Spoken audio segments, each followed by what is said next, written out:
Hey all. So today we're going to do a quick tutorial on Dead Flowers by the Stones. First we'll go through the acoustic part, and then we'll talk about the two electric parts that I think Mick Taylor and Keith Richards both have an electric part in this song. So we'll go through the acoustic part first though. The acoustic part, super simple. If you're a beginner, this is a great song to start on.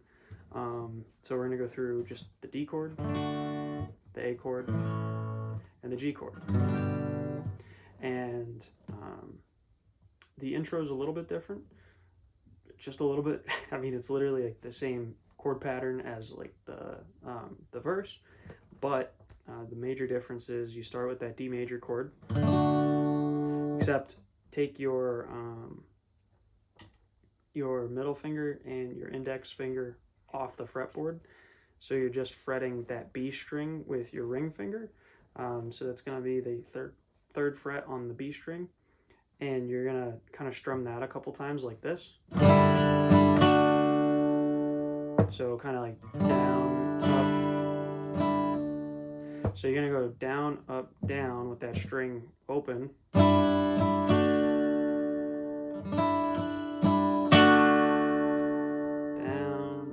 Down, and then on that upstroke, on the fourth upstroke there, you're gonna fret the two strings of the D major chord. So D major chord, if you're a beginner, I guess I should start with that. You're gonna use three fingers. You're gonna use your ring finger, your middle finger, and your ring finger, middle finger, index finger. Ring finger is probably the easiest one to get down first, so that'll be on the third fret on the B string. Your middle finger is going to go on the second fret on the E string, high E string, and your ring finger, or your index finger, is going to go down on the second fret of the G string. And if you are comfortable enough, you can bring your thumb over like I do. You're not actually fretting anything with the thumb, you're just muting the strings, which helps, you know.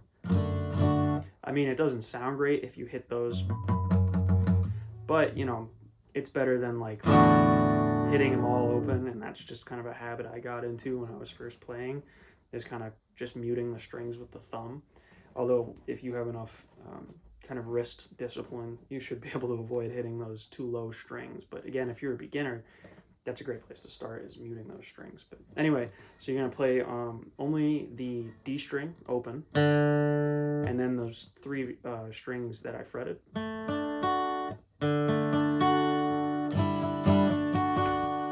So there we go. That's the intro. So one more time. It's going to be down, up, down. And then you're going to fret. So you're keeping your ring finger on B string at the third fret, and then your middle finger is going to go on the high E string at the second, and your pointer finger is going to go on the G string also at the second. So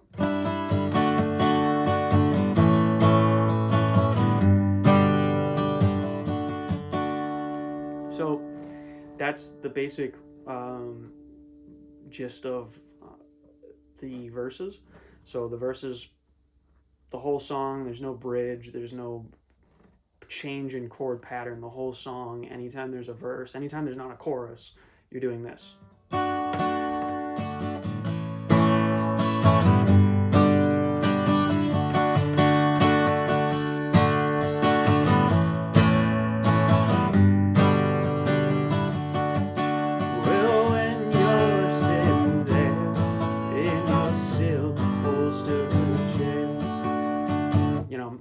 So I already taught you how to fret the D chord. So now we'll go on to A major, and that's easy. I still play it the way that I learned it, which is improper. If you want to learn the proper way to play the A major chord, you take your, again, same three fingers you fretted with the D string, you put them all on the second fret. So your ring finger will go on the D string on the second fret, your middle finger will go on the G string on the second fret, and your ring finger will go on the B string on the second fret. That way you get this. The E string is supposed to be open, and the A string is supposed to be open. Unfortunately, the way I learned to play and kind of the bad habit I got into with the A major chord is I simply bar like I'm doing a blues riff. And that's how I play the A chord now. If you're a beginner, that's probably the easiest way to do it. You should try getting out of the habit, because then you end up 6 years down the road still playing the A chord the wrong way like me, but that's up to you. So in the case of, like, if you're having a hard time fretting it like this with your 3 fingers, you can just take your index finger and bar on the 2nd fret those 3 strings. So it would be the D, G, and B. And whatever's your preference, I'm not one for technique, really. I would play how you're comfortable and how you think you sound good. So that's D, and then A. Now G, you can take your, and that's the final chord, and you're only going to use these 3 chords throughout the song. That's an important note. But G chord, you're going to take your middle finger, and you're going to put that on the 3rd fret on the E string, low E string. Your index finger is going to go on the 2nd fret of the A string. You're going to leave D and G open. And then your last 2 fingers, your ring finger and your pinky, are both going to go on the B and high E string at the 3rd fret. And that's your G major chord. So middle finger, 3rd fret on the low E, index finger, 2nd fret on the A, and then leave the D and G open. And then 3rd fret with your ring finger and pinky finger on the high E and the high B. Not that there's a low B. And those are the 3 chords. So the general gist of it, again, is...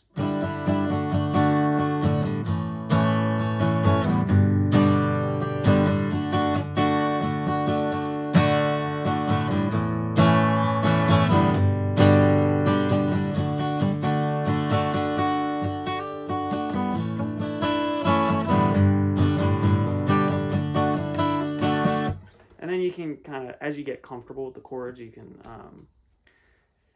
kind of mess around, get a little fancy with it. You can do the little suspensions with your pinky. Something like that. No big deal if you just want to play it how Keith does. I mean, he plays it very straightforward like this the whole song. He doesn't change it up at all. And that's kind of partially the reason that I'm pretty confident that the acoustic guitar is Keith Richards, beyond the fact that, Mick Taylor barely ever touched an acoustic guitar in his time with the Stones. I think that's kind of proof that it's more Keith Richards, because Mick Taylor, I mean, fantastic player. The dude can't help himself from doing things like, throughout a whole song. And he can't help go and do the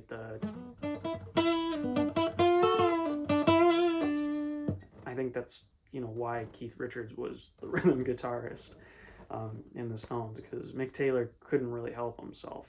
His hands got to go all over the fretboard. But anyway, I digress. So the chorus for Dead Flowers, so one more time, we'll do the verse. The verse is D, A, G, back to D. And then the chorus is A, D, A, D,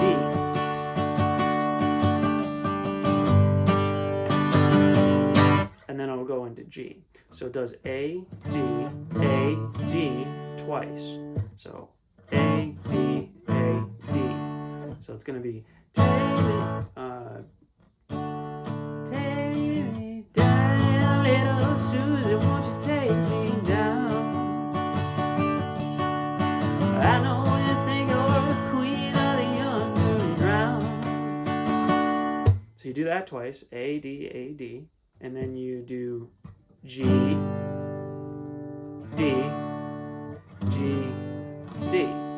A, D, A, D, G, D, G, D. So, take me down, little Susan, won't you take me down? I know you think you're the queen of the underground. Send me dead flowers every morning. Send me dead flowers round the night. Send me dead flowers to my wedding. And don't forget to put roses on your grave. So that's the whole chorus right there. I mean, I probably botched the lyrics and the singing too, but that's the whole chorus. And it's basically, put that all together, that's the whole song. You know, the verses the whole time are...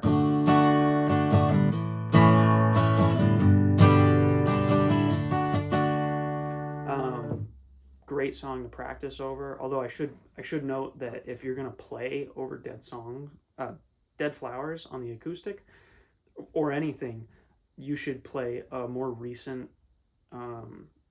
live version, because they go a little bit slower, especially. So this is great if you're a beginner. Play over a live version from like more recent years, like the live versions that are on Totally Stripped, the Totally Stripped albums from the 90s, or hell, I mean, even some of the newer albums. I don't know if Dead Flowers is actually on any of the newer albums, maybe like Gur or something like that, or you can find it on YouTube. And the reason I say that is the version on Sticky Fingers is not quite standard pitch. That whole era, the Stones never really played in tune once. I mean, Honky Tonk Women is like atrocious, or if you ever isolate the bass from Sympathy for the Devil, the thing's like completely out of tune. I don't know how they they're just, I don't know, they're funny like that. But anyway, an important note I realized as I was singing the chorus there, it's actually not A, D, A, D, and then G, D, G, D, G, D, G, D. That chord pattern happens. You switch back and forth 3 times instead of 2, like I was saying. So it's, you know, A, D, A, D, and then G, D, G, D, G, D. And then as the chorus is wrapping up, you go back into the verse.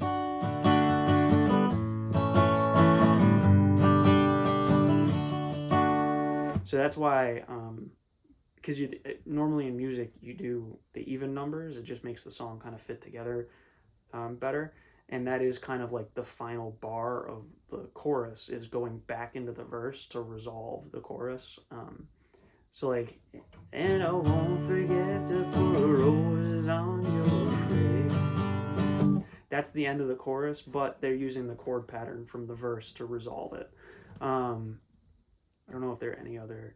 Oh, another important note that I think is actually quite vital to the sound of Dead Flowers is Keith Richards has a habit when he's playing just open chords, especially on an acoustic. If he's going from D to G, before he goes into the G chord fully, he'll telegraph that he's going to do that by holding down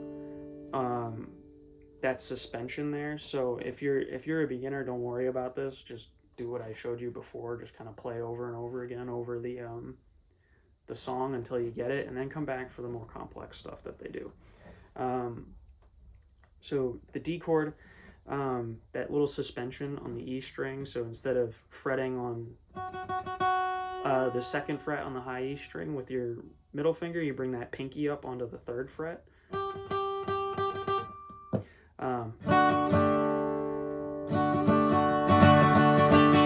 Like that, like what Freddie Mercury does in Crazy Little Thing Called Love. Keith Richards, oftentimes before going into a G chord, he'll do this. So it's kind of like an easier transition rather than just going... You know, it's like it kind of almost scoops you into the G chord and the transition into that part of the chorus.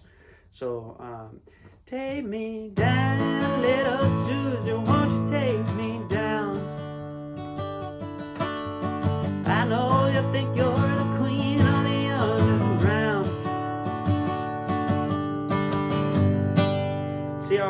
did that there where I fretted that and then kind of sat on this for a little bit, I think that just kind of scoops you into the next part of the chorus a lot easier. Again, if you don't want to do that, whatever, it's your world. I'm just playing what I hear here. That's what I hear from Keith's playing. But anyway, that's pretty much it for the acoustic part that I can think of. So just one more quick run through. The opening is that little lick with just the ring finger on the B string, like that, and then you hammer on the other strings, and the whole verse is.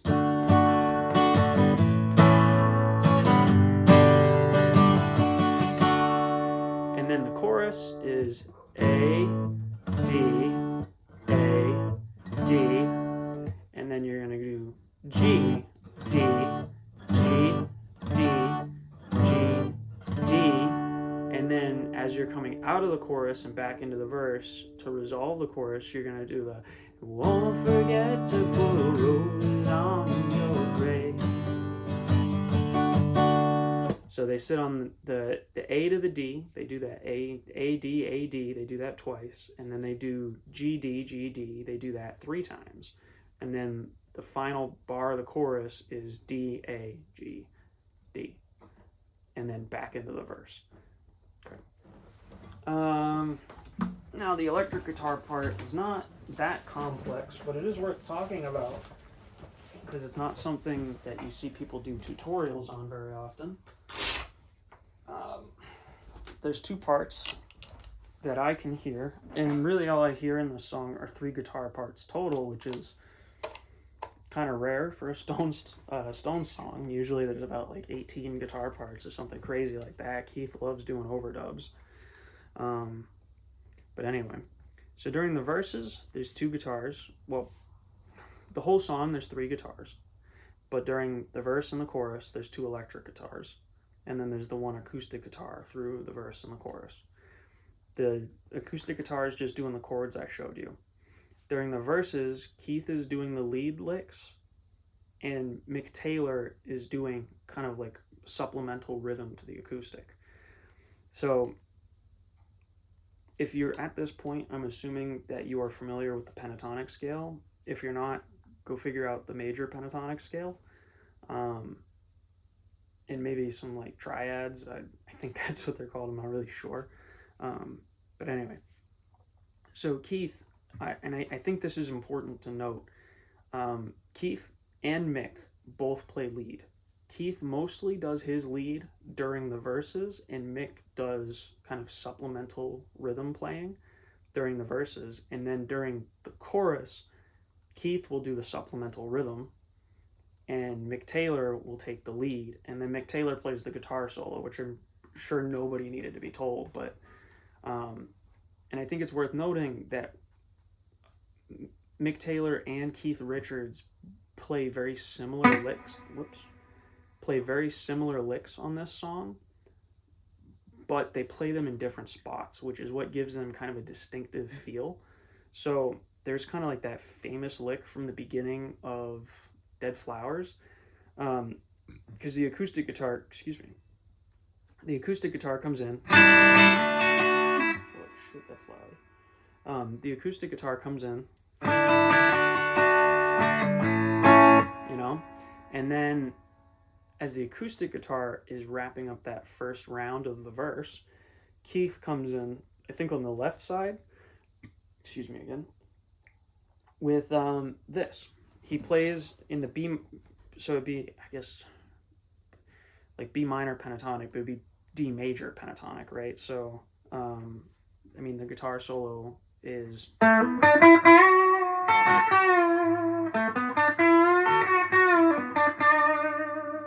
something like that anyway, right?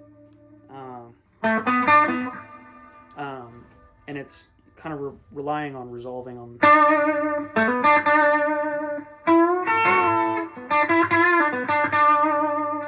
Anyway, that's Mick Taylor. Getting ahead of myself here. The Keith part, Keith actually plays it way down here, which I think is actually kind of common for when he does major solos or major licks, like this. Keith rarely will play it in kind of this pentatonic shape. He rarely plays licks when he's doing like major licks in that box. He'll usually do it in this one.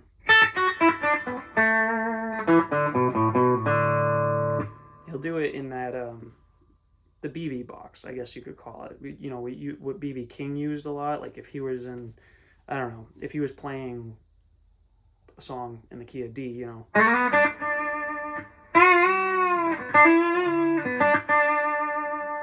I think the benefit of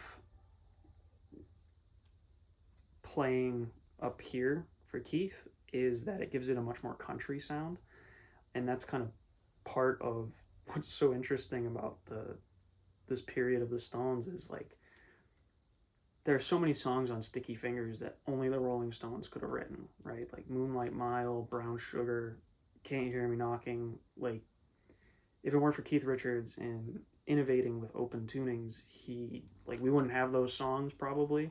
You know, it's not a situation like, I don't know, I can't think of a song really, like, I don't know, Satisfaction. Satisfaction feels kind of like an inevitability in a way, right? Like it's a great song, but it feels like someone would have come up with this eventually. You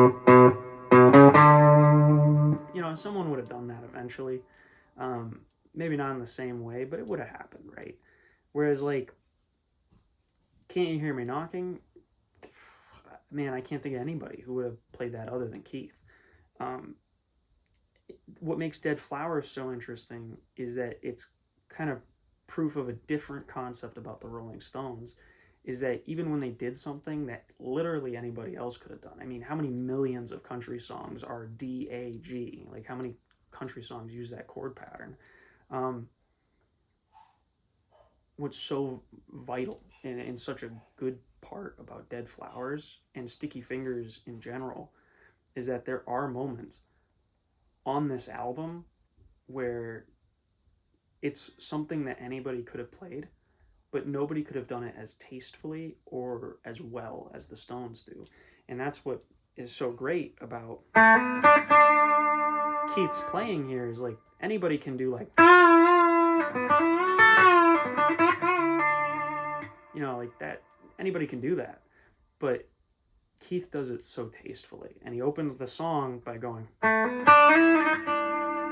like that. Oh my god, I love that, and that's really all you need to know about Keith's playing during the verses on the electric guitar. He doesn't really do any rhythm work on the electric guitar. It really for the whole song. I think during some of the verses he'll do the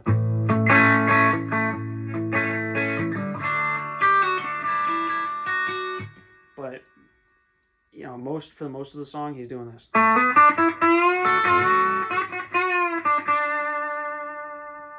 One of the important things about his playing during the choruses though is that because Mick Taylor's doing like the, you know, Mick Taylor kind of takes over and does all that. Keith does do this.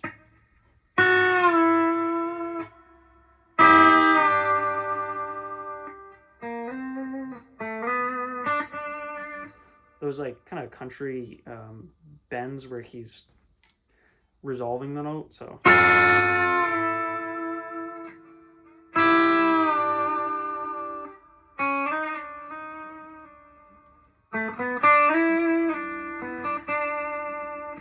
just play around with that. I think that's pretty much it for Keith's part. I mean, again, that kind of holding the note and kind of result, like, so he's already got the B string bent there. Yeah, if you care, you'll get it. You know, I don't really know how to describe what he's doing there or why it's important. It's just, if you listen to the chorus, you'll hear that a lot. Keith does that a bunch. But anyway, Mick Taylor's part is on the right channel, I think, in most mixes of Dead Flowers. And again, this is like, not exactly, it's not even really intermediate. Like, you can do this if you're a beginner, but whatever. Nobody's even watching anyway. Um, so it's just, so all Mick Taylor's doing is he's kind of playing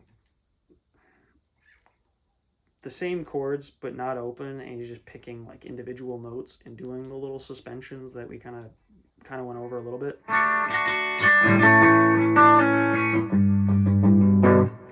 But so he's playing, so the D on the acoustic is down here in the open shape. Mick Taylor's playing it here, I believe. And then he's playing the A here in kind of that bar chord shape, but he's not in the F shape. He's not barring the whole thing. He's just playing the F shape. And then he does the same for the G.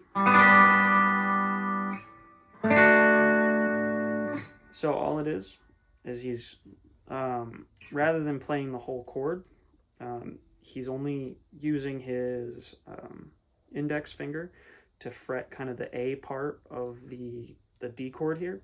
So he's got his index finger across the D, G, and B at the 7th fret. So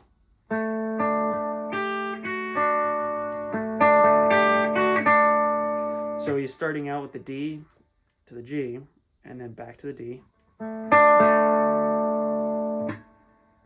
D, G, D, and again, this is all at the 7th fret. So D, G, D, B, but now he's suspending the B string at the 8th fret with his middle finger. So it's like this. Then he lifts his middle finger, and then back to the G. So D, G, D, and then B at the 8th, B at the 8th, B at the 7th, and then back to G.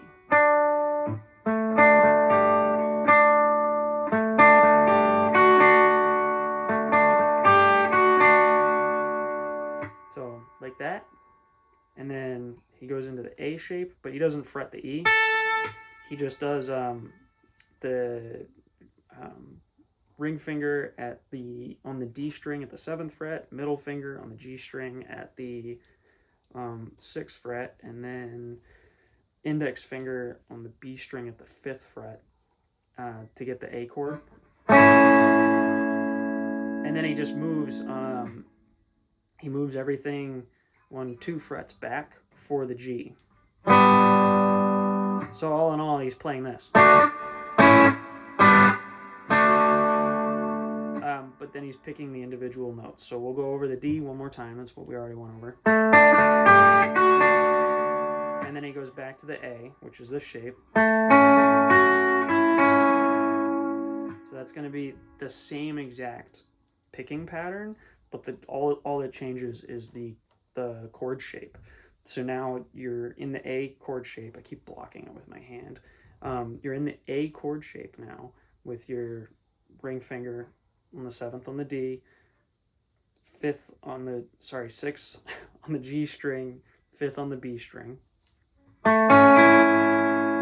So it's going to be D, G, D, and then pinky frets the B string at the 7th. So D, G, D, B at the 7th, then lift off the 7th. And then you go B, G. So, and then you do the same exact thing at the G.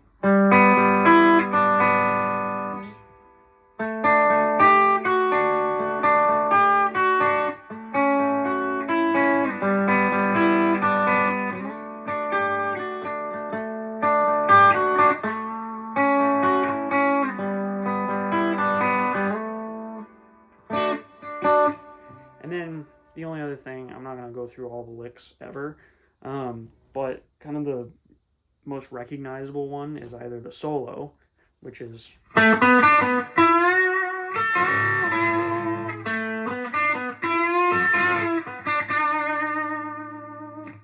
he does that all kind of in like if you were playing B minor pentatonic, but obviously because we're in the key of D, that this is the D major.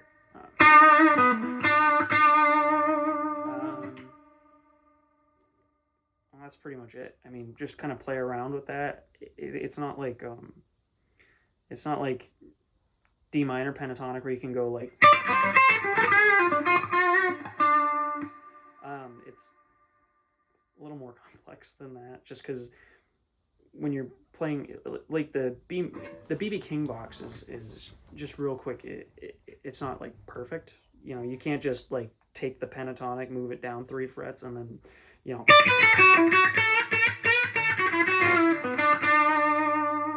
You know, like you have to play the right notes, so you do have to play over dead flowers a couple times and figure out where your fingers can go. But I'll do kind of like this really recognizable lick that Mick Taylor does on pretty much every chorus in this song. He will bend the G string and fret the B string at the same time up at the fret the G string up at the 9th fret and the B string up at the 10th, and then bend up.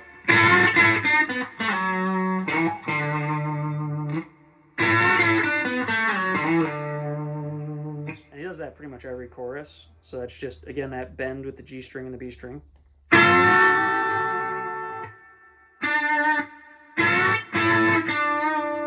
So bend up, and then play them both again, not bent. And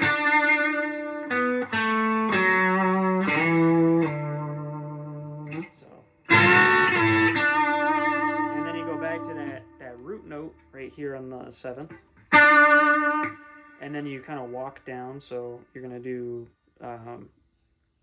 9th fret on the D string. And then 7th fret on the D string, all the way down to the 4th fret on the D string. And then on the 5th string on the A string, you're going to slide up to the 7th, back to the 5th. So all together it's going to sound like this. And he does that pretty much every chorus, you know. I think that's probably the best lick to learn from Mick Taylor on this song. That's a tasty lick right there. But anyway, I don't think I have any notes on this one the way I did with She's So Cold. I think She's So Cold, the guitar playing is a little more nebulous on who's doing what. I think it's pretty straightforward on Dead Flowers. I hope this video made sense. I know I tend to ramble a little bit. But yeah, I think that's about it. So hope somebody watched, and I hope somebody learned something. If not, well, right? Anyway, see y'all in the next one.